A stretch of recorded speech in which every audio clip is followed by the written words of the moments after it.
I just want to say this. My birthday's today. Yeah. But my present arrived yesterday.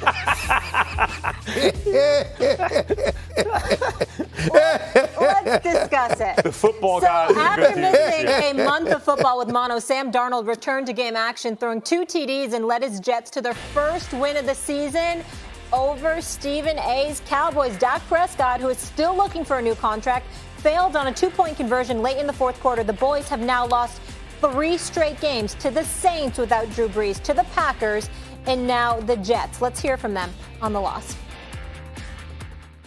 We just got to go out there and play better football. We're not playing very good football right now, so, I mean, I guess every week just got to get back to work tomorrow, get in the film room, see what went wrong, see what went well, and learn on it and, get better. To lose a game to an 0-4 football team, what does that do to the psyche of this locker room? The psyche? I don't even know what that means. What does it do to the confidence of this football team? It don't change. Not at all. We know what the hell happened today. We beat ourselves just like last week. Now it's time to buckle down and, get things going. Not only has Dak been under scrutiny recently, but also his head coach, Jerry Jones, had this to say about Jason Garrett's status. Quote, "I'm going to be very trite. I was a lot happier with what he had done the first 3 games than what's happened the last 3 games. But the big thing I want to say is it's not just him. This is across the board." Stephen A., how much trouble are the Cowboys in? Well, they're in the world of trouble. Let's be very, very clear about that, Max Kellerman. They're in the world of trouble. Because when you look at the NFC, you see how this works?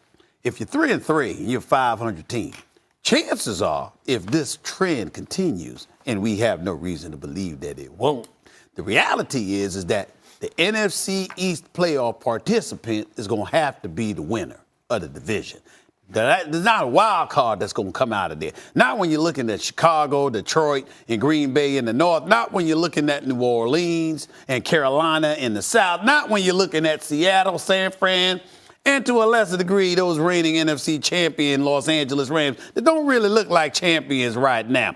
Nevertheless, you got an abundance of teams out there in the NFC, and they're going to get in the Dallas Cowboys way or the Philadelphia Eagles. You're going to have to win the division to get out of the East. I want to say this about the Dallas Cowboys and why they're going to get in trouble. I was reading an article in the Dallas Morning News this morning, and one of their columnists, I believe, accurately pointed out a huge problem on the part of Jason Garrett, and he labeled it as arrogance. Okay, that Tim Cowlishaw? I believe it's my guy Tim Cowlishaw. I believe it's Tim Cowlishaw, but I'm not sure if he was the one that wrote for me. I'm not sure if he's the one that wrote the article. But here's the point that he was making: you've got second quarter, it's 4th and 2 at the 7-yard line with a little over 4 minutes left in the half.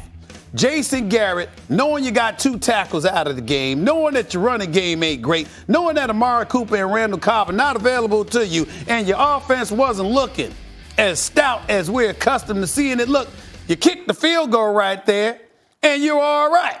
What happens? He says, no, can do. I'm going to go for it on 4th and 2, and I'm going to call a quarterback sweep for Prescott. It fails. He gets swallowed. The very next play, Sam Darnold connects with Robbie Anderson for a 92-yard touchdown, and that double move by Randy Anderson on a woozy. And as a result, the Jets go up 14-3. As we look back on it, had they kicked the field goal at that particular moment in time, guess what? Would have been a different ball game, because what did you need at the end? 2-point conversion. That's Jason Garrett. That's coaching. Once again, that's coaching, not stepping up to the plate and handling this business, which is why I have no problem with Jerry Jones taking that position. Dallas Cowboys in a world of trouble right now, and I can't say that I'm upset about it. Dallas Cowboys are in some trouble, but fortunately for them, the NFC East is so bad that they could still make the playoffs. Mm-hmm. They're not going to do anything once they get there. Right. Maybe if it matches up a certain way, they can win a game. Maybe they can win 2 playoff games. They ain't winning the Super Bowl this year, even if everything falls their way. Yeah. I agree with Tim Cowlishaw's point, was Tim Cowlishaw. And I want to address that for a second. He hears, Jason Garrett, the criticism from guys like me. No, from me, right?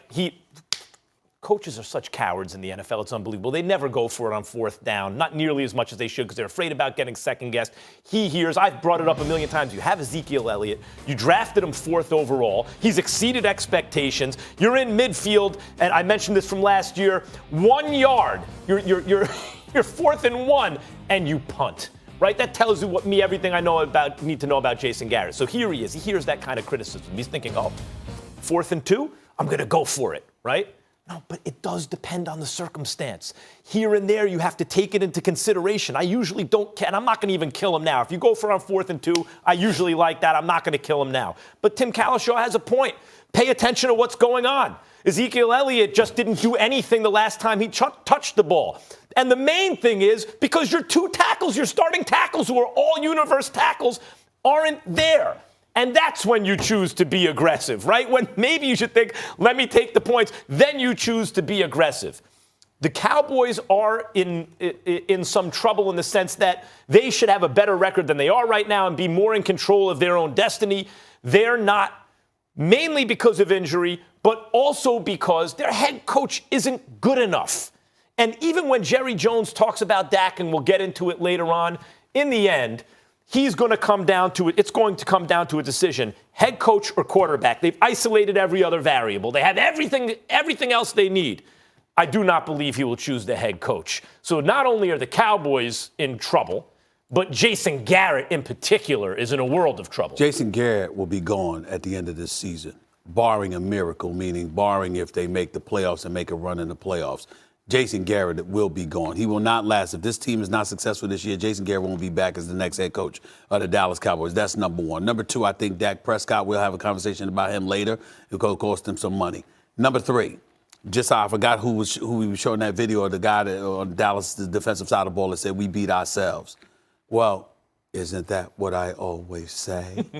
That black cat running around that franchise? Then how many times have I had to say to all of y'all, just wait. Take your time. All right. Don't rush it.